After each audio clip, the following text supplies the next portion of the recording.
It seemed very important from the start to have her engaged and involved and interested in the royal politics. I know those men and how they plot in their secret councils when I've been sent away. This is a long road, and it's a long learning process, and you don't just get everything all at once. The events of episode 2 domino into everything that's going to happen from there. Your father loves you. He chose you for his heir.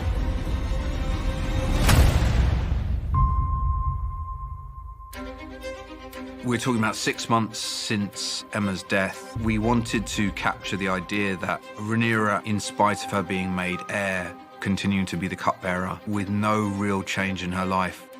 So everyone kind of resents her, and they question her, and they belittle her. So it's a bit confusing, I think. She feels very small.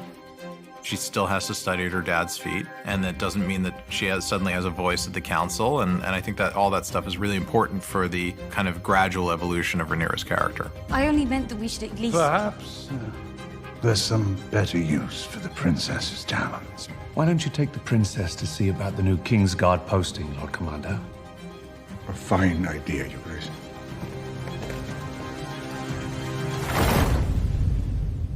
At the time that she chooses the Kingsguard, it's her first thing she's assigned to.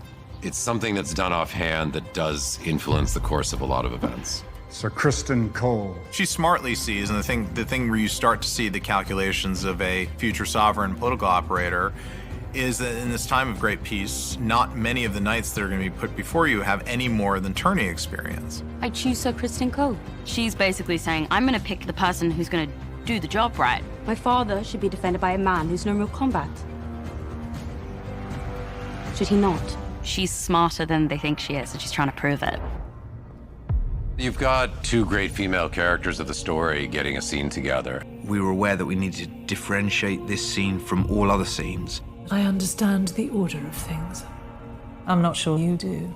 The important thing for us was to look at the way the patriarchy sees and conditions women to believe that they are of lesser value, and the way that women in power treat women in power. When I'm queen, I will create a new order. Oh, I wish that could be Rhaenyra. But the men of the realm already had their opportunity to appoint a ruling queen at the Great Council, and they denied it. They denied you, Princess Rhaenys. There's something in Rhaenys that actually, it perversely wants to cling to this idea that it is just that the status quo is fundamentally sexist and that the patriarchy cannot be touched. I mean, really, it's the theme of the series, this particular story. Rhaenys is right. She saw it happen to her at the Great Council. She sees the same thing happening in a different way to Rhaenyra. Men would sooner put the realm to the torch than see a woman ascend the Iron Throne.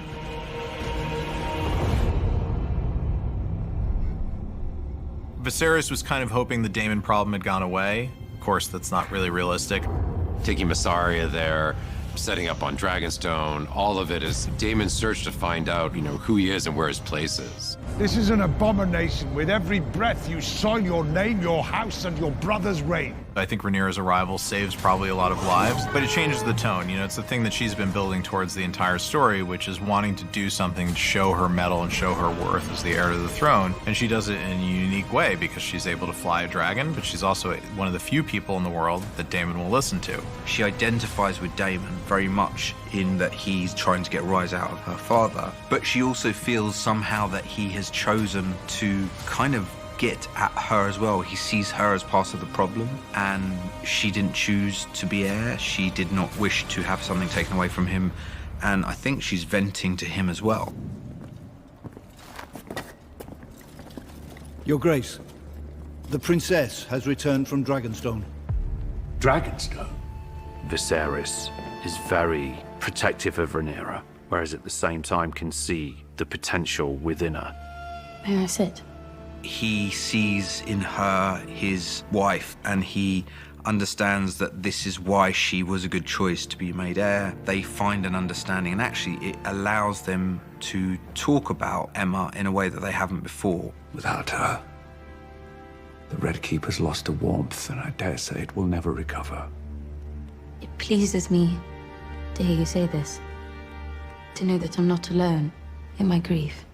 The thing about being the king is it's a very callous world. My wife's only just been cremated, and you're asking me who I'm going to marry, and it's pressure, pressure, pressure. There is this misunderstanding, which is Viserys believing that he has to get married and he has to explain this to Rhaenyra, and Rhaenyra saying, whatever you choose to do, I'm okay with it. Although what she should have said is, as long as it's not my best friend. Alicent's journey is that she's holding space for the king while he mourns. She does it out of kindness.